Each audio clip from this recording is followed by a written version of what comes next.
오늘은 가볍게 작년 2020년 여름 8월에 있었던 이야기를 좀 할랍니다. 조금 으스스하기도 한 얘기입니다.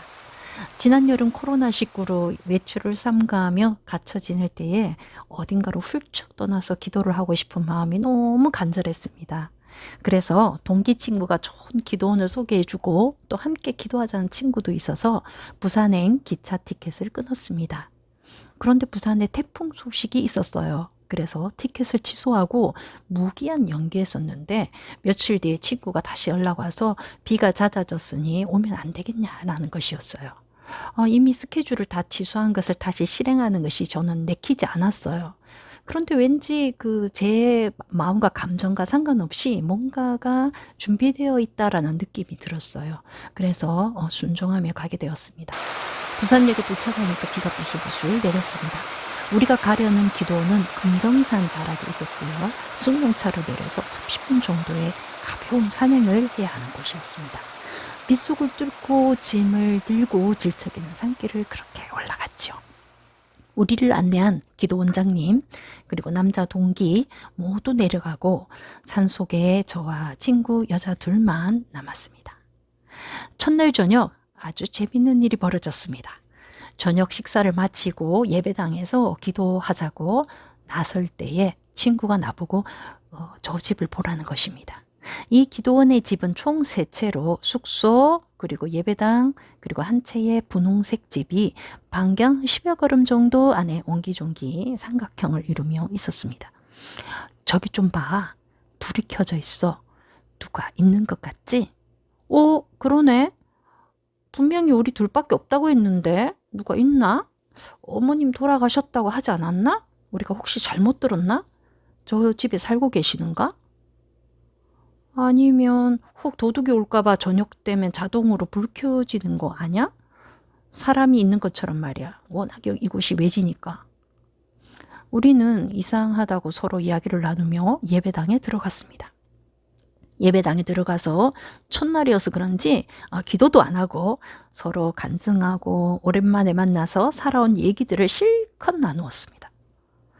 사실 어떤 장소에 들어가면 저는 성령이 임재하는 곳인지 더러운 영들이 돌아다니는 곳인지 보통은 다 알아챕니다. 이 악한 영들은 뒤통수를 막 잡아당기고 온몸에 소름이 돋게 하죠. 그리고 어떤 때는 깊은 어둠으로 빠지는 듯한 공포가 밀려오기도 합니다. 처음에 저는 기도하다가 무서워서 냅다 도망친 적도 있습니다. 귀신 때려잡는데 고수였던 우리 시부 목사님께 이 말을 했더니 제 영이 약해서 그렇다라고 말씀하시더라고요. 저는 처음에 분별을 못했습니다. 성경에 나오는 예수님의 사역 중에서 저는 귀신 쫓아내는 것만은 정말 안 하고 싶었던 때였습니다. 무섭고 너무 싫었어요. 영들이 어떤 사람에겐 굉장히 민감하게 느껴지고 어떤 사람에게는 둔하게 느껴지기도 합니다. 또 시부 말씀처럼 영이 약해도 내가 못 이겨서 그렇기도 하지요. 저의 경우는 그때 제 영이 약하기도 했고 또 성령께서 영적 분별력을 예민하게 훈련시키는 초기 때였던 것 같습니다. 아무튼 처음에 낮에 예배당에 들어갔을 때는 더러운 영들의 움직임을 눈치채지 못했습니다. 정말 얌전히 정체를 숨기고 있었던 거죠. 그런데 밤이 돼서야 이제 얘기 그만하고 우리 기도할까? 하는데 아무래도 처음 시작이니까 제가 영적인 권세를 가지고 기도회를 인도하기 시작했습니다. 영역이 더 강한 사람이 이렇게 리더십을 잡으면 영역이 좀 약한 분들도 함께 따라갈 수 있습니다. 좀 더 안전하게 기도에 들어갈 수 있습니다. 그래서 기러기 떼가 하늘을 날 때 우두머리가 맨 앞에 서서 바람을 가르면서 조절하면서 이렇게 가죠. 그때와 비슷합니다. 영의 세계도. 늘 하듯이 제가 예수피 하며 외치기 시작했는데 그 한마디가 떨어지자마자 뭔가 영적인 움직임들이 어수선한 것이 막 느껴졌습니다. 그 장소에 있던 영들이 예수피 하니까 놀라서 어이구 갑자기 뭐야 하고 화들짝 놀라는 것이죠. 휙휙 얘들이요 날아다니며 저를 건드리더라고요. 소름 끼치는데 소름이 쫙쫙 온몸에 그냥 휙휙휙 하면서 저를 치고 가는 거예요. 얘들아 내가 이제는 예전처럼 도망갈 짬밥은 아니란다. 무섭냐고요? 아니요 재밌죠. 이제는 영적인 전사인데 제가 이기죠. 숨어 있다가 예수 피 하니까 정체가 드러난 거잖아요. 그래서 예배당을 사방으로 돌아다니면서 은근히 저는 이렇게 웃으면서 즐기면서 축사했습니다. 알고 보니까 여긴 기도불이 꺼진 지 오래된 곳이었어요.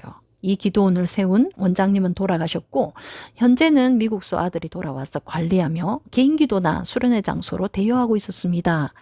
하나님께 예배드리는 곳이 이게 기도불이 꺼지면요, 이게 진짜 그 영들의 놀이터가 돼요. 그래서 그런 곳은 영이 약한 분들은 좀 조심해야 합니다. 어쨌든 힘차게 기도하고 우리가 밤 12시 35분쯤에 숙소로 돌아가는데 여전히 그 집에 불이 켜져 있었습니다. 그래서 우리들이 가까이 다가가서 누가 있나 하고 들여다보기까지 했죠. 길다란 형광등 하나가 다 켜져 있더라고요. 꼭 누가 지금 사는 것처럼 그렇게 보였어요. 그런데 사람은 안 보였어요. 둘째 날 제가 늦게 일어나서 숙소에도 휙휙 이렇게 날아다니는 영들이 있길래 쫓아내고 정하기도 하는 동안 이택재 목사인 우리 친구는 아주 새벽 기도하는 게 훈련이 돼가지고 새벽부터 일어나서 아침밥 준비하고 예배당에서 기도하고 있었어요. 저를 보더니 너 아침에 들어와서 예배당 창문 열었어? 라고 묻는 거예요. 아니 왜? 우리 어젯밤 비 들어온다고 예배당 창문 다 닫았잖아. 그랬지. 원장님이 부탁했잖아. 밤에 예배당 창문 다 닫고 숙소로 돌아가세요. 라고. 아침에 예배당에서 기도하고 돌아보니 창문이 열려 있더라고. 영들이 장난쳤네. 뭐야? 친구는 완전히 무서워서 후덜덜 하는 것 같았어요. 낮에 원장님 처남이 색소폰 연습한다고 기도원에 올라왔었어요. 친구는 분홍색 집에 대해서 물었습니다. 저 분홍색 집 예전에 창립자 원장 전도사님이 살던 집에 지금 누가 살아요? 대박.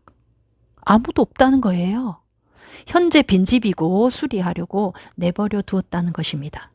우리가 밤에 길다란 형광등 불 켜진 것을 보았다고 하니까 우리를 직접 데리고 그 집을 보여주는 것이에요. 자동 불 켜짐 이런 거 뭐 설치한 적도 없고요. 현재 그 집은 헛간처럼 사용되고 있었고 우리가 본 형광등은 존재하지도 않았습니다. 대박이죠? 둘째 날 저녁 식사를 마친 뒤 혹시나 우리가 유리 창문의 빛의 반사를 잘못 본 것인지 확인하기 위해서 모든 불을 소등했습니다.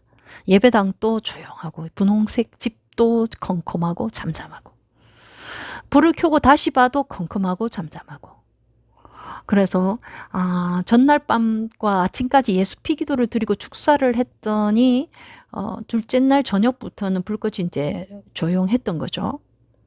친구는 기겁을 하면서 예배당에서 기도하지 말자고 무서워했어요. 사실 숙소에도 좀에 휙휙 날아다녔거든요. 제가 아침에 다 축사해서 그렇지. 안 돼. 성전서 기도해야 해.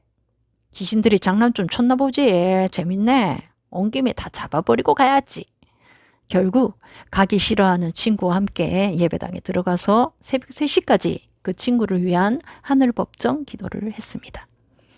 영적 세계가 확확 열리면서 기도가 아주 잘 되었고 친구가 수십 년간 잃어버렸던 원로의 부르심까지 드러났습니다. 다음에 또 가고 싶습니다. 베리 굿! 영적으로 침체되었던 친구는 이 일로 좀 더 각성했던 것 같습니다. 근데 아무래도 친구에겐 제가 리얼하게 사역하기가 조금 쉽지 않았습니다. 어린 시절의 기억이 화석처럼 굳어있는 오래된 관계는 부정적인 것을 말하기가 제가 조금 자유롭지 않더라고요. 아무튼 여러분이 혹여 어둠의 세계를 접하게 된다면 귀신 섬기는 무당 부르지 마시고요. 또는 그냥 당하면서 넘어가지도 마시고요. 그럼 통로가 열립니다. 구원자이신 예수님의 이름을 부르며 예수 피로 승리하길 바랍니다. 영적 세계는 무협지나 판타지 영화 보는 것처럼 재미있습니다. 저는 이런 정도 일은 허다하게 많이 체험하죠. 아들이 재밌으니 올리라고 해서 올리긴 했는데요. 여러분이 좋아하면 더 올리고 안 그럼 말고요. 영상 시청해 주셔서 감사합니다. 여러분 축복합니다.